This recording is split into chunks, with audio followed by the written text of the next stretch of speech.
Good day, and welcome again to Learning Pharmacology with me, Nurse Myron.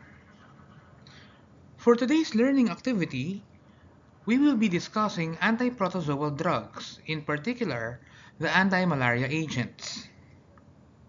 For our full disclosure, I am not affiliated with any of the manufacturers of the drugs or other items mentioned in this lecture. The mention of such brand names are only in passing and for educational purposes only, and are not for commercial promotion. I have no actual or potential conflict of interest in relation to this presentation. So let us begin with a brief review of the microbiology and parasitology of protozoa. Protozoa are single-celled organisms.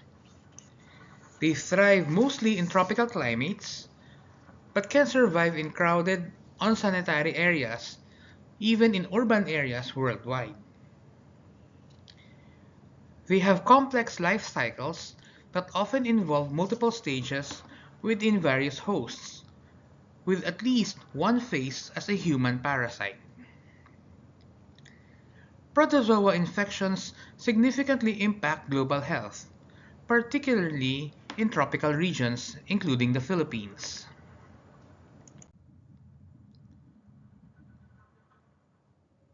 We can classify your protozoal diseases based on the carriers.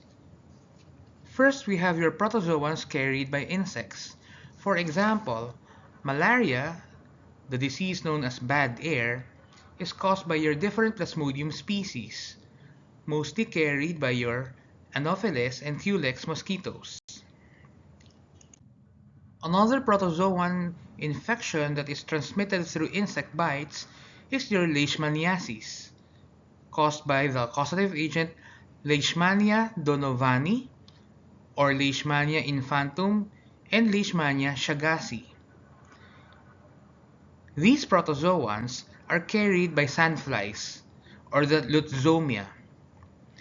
Leishmaniasis is characterized by lesions on the skin, mucous membranes, or even the viscera.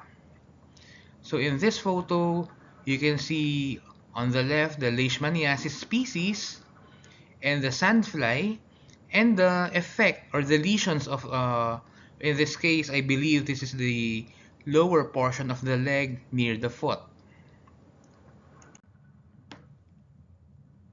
Other protozoans carried by insects include your Trypanosomiasis, caused or known also as your Chagas disease, caused by Trypanosoma cruzi, carried by the triatomine bug.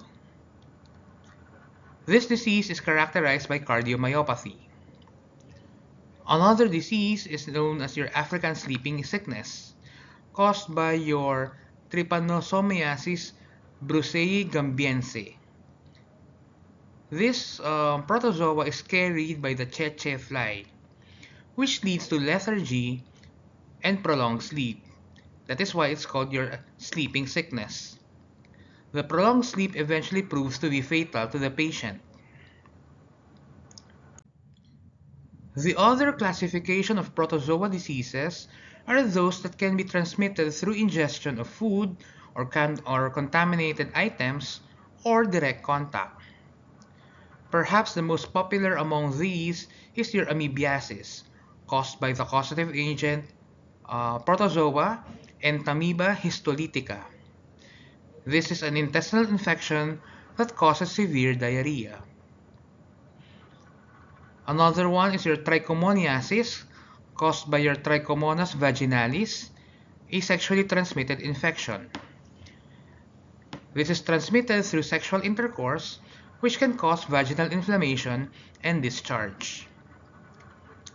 Last is your giardiasis or giardiasis, caused by your Giardia lamblia, which is transmitted through contaminated food and water, which eventually causes diarrhea, similar to amoebiasis.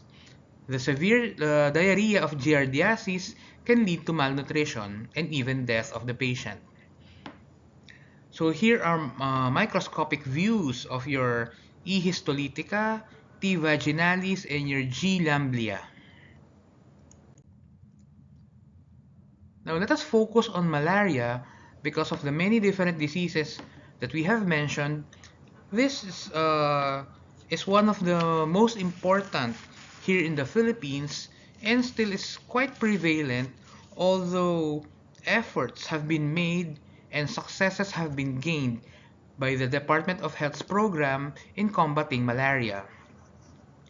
So there are four main species of Plasmodium or Plasmodia that cause malaria. And to remember this, just memorize the mnemonic: mosquitoes are flying vectors of malaria.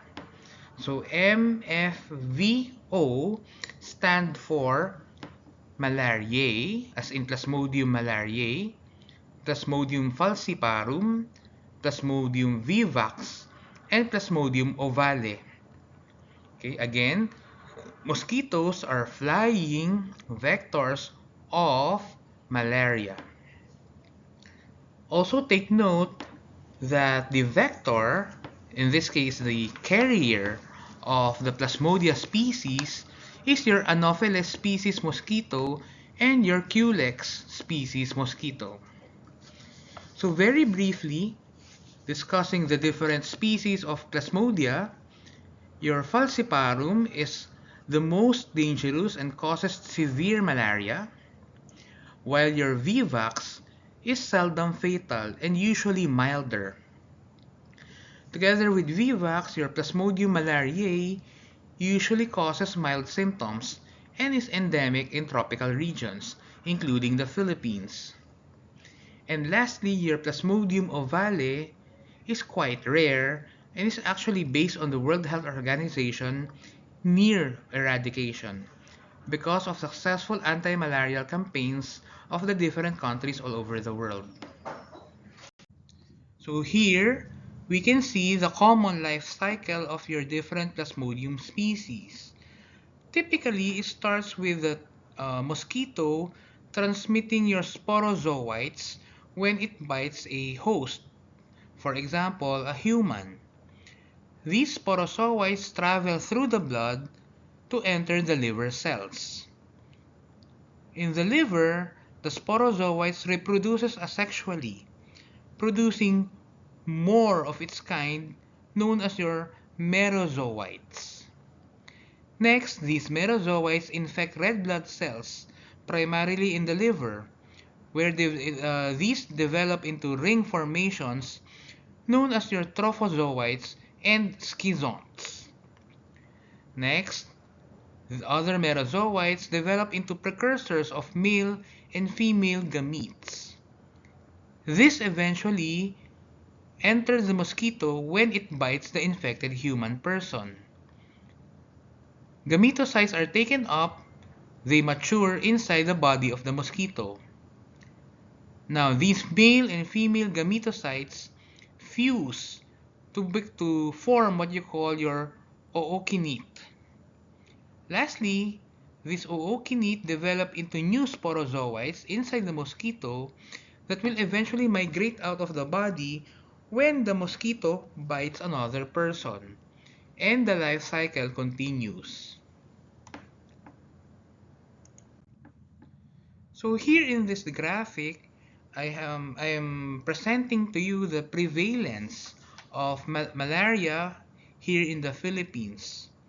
As of 2024, the Philippines is very successful in eradicating malaria in 72 provinces, mostly in northern and central Luzon, most of the Visayas, and parts of eastern Mindanao.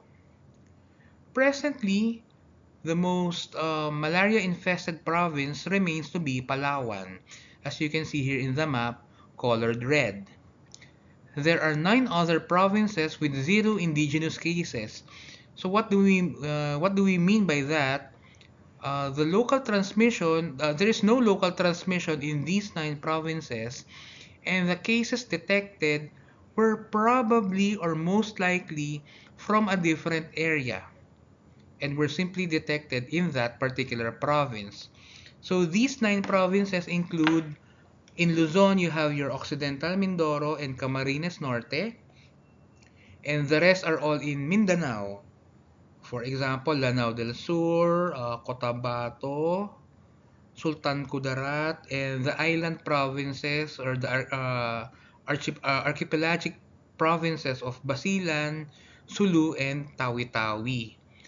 So on the bar graph here on the left side of your slide, you can see the drop of cases of malaria from 2003 down to the most recent we have 2024. And we can see the sharp decline from early 2000s until the 2010s, reflecting the rigorous program being conducted by DOH to hopefully totally eradicate malaria. To combat malaria, we have different measures, and one of them is through pharmacologic therapy. So going back to the life cycle of your Plasmodium species, we have 3 main kinds of anti-malarial drugs, namely your schizonticidal drugs, which affect your schizonts inside the human body, in particular the liver. You have your gametocidal agents, which affect the gametes, again here in the liver. And lastly, your sporontocidal agents, which affect your sporozoites. So your schizonticidal drugs target parasites in the blood stage, especially when these schizonts are in the blood vessels, infecting your red blood cells. Your gametocidal agents act against the sexual forms or your gametes, which reduces future transmission eventually when the male and the female portions fuse together. And your sporontocidal agents target parasites while they are still in the mosquito. So these are drugs given to the person, and eventually when the sporozoites develop in the mosquito, these drugs target them. So these are the common anti-malarial agents, and most of these are locally available here in the Philippines. First, we have your quinine, brand name Qualaquin. This is the first effective anti-malarial and now used primarily for chloroquine-resistant strains of malaria. Chloroquine, although not common here in the Philippines, the brand name Aralen is not common, but it is used for treatment and prophylaxis. So for example, if you're going to visit Palawan, you are required to undergo or to receive prophylactic anti-malarial agents, and one of those drugs that you can take is chloroquine. So halofantrine, under the brand name Halfan, is used as part of the combination therapy for severe cases of malaria. By the way, the brand Halfan is a foreign brand. Okay, so locally available here is your hydroxychloroquine. It is also used as a combination therapy together with other drugs like your Primaquine. So notice that most of the names end with queen because these are related to each other in their chemical structure. Next, we have your mefloquine under the brand name Lariam. So this is also used for treatment and prophylaxis or prevention. Primaquine is quite a popular drug of choice because it prevents relapse by targeting the liver stage parasites, especially of your Plasmodium vivax and Plasmodium ovale species. And lastly, we have your pyrimethamine under the brand name Daraprim. This is also used as a part of the combination treatment to suppress malaria. So these drugs typically enter the red blood cell and they disrupt parasite metabolism and protein synthesis. In particular, your chloroquine directly affects the parasite itself because it is toxic to the organism. It inhibits DNA synthesis, therefore preventing the reproduction of the parasite. So these are now the nursing considerations that we should always remember when administering anti-malarial drugs as treatment or as prophylactic or prophylaxis to our patients, no? So for example, the common side effects of anti-malarial drugs include headache, dizziness, fever with chills, sometimes body malaise, GI upset like nausea and vomiting, and because malaria primarily affects the liver, these drugs can cause hepatic dysfunction. And again, similarly or consequently, anti-malarial drugs are contraindicated for patients with liver disease. That is why we need to monitor their SGPT and SGOT.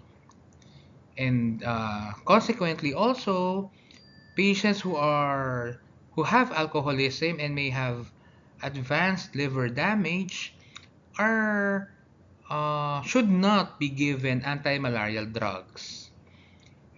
These drugs are also contraindicated for lactating women. Therefore, we should have a thorough history of the patient, including travel and exposure, especially for areas with local transmission of malaria. So we should also obtain baseline laboratories, especially liver function tests, like we mentioned earlier, your SGPT and SGOT. So remember that in administering anti-malarial drugs, these are given on schedule to promote maximum efficiency and to prevent any resistance. As always, as nurses, we should monitor for the side effects and signs of toxicity of these anti-malarial drugs. We should educate our patients regarding adherence to the regimen, whether it is treatment or prophylaxis. And very important, for certain anti-malarial drugs and either anti-protozoal agents like your metronidazole, given for amoebiasis, no? Remember that these patients cannot take alcoholic beverages like beer, wine, and spirits because these drugs will interact with alcohol. So I hope that you learned a lot about your anti-protozoal agents, in particular about malaria and the anti-malarial agents we use to combat this tropical disease. Thank you for listening, and I hope you enjoyed our discussion.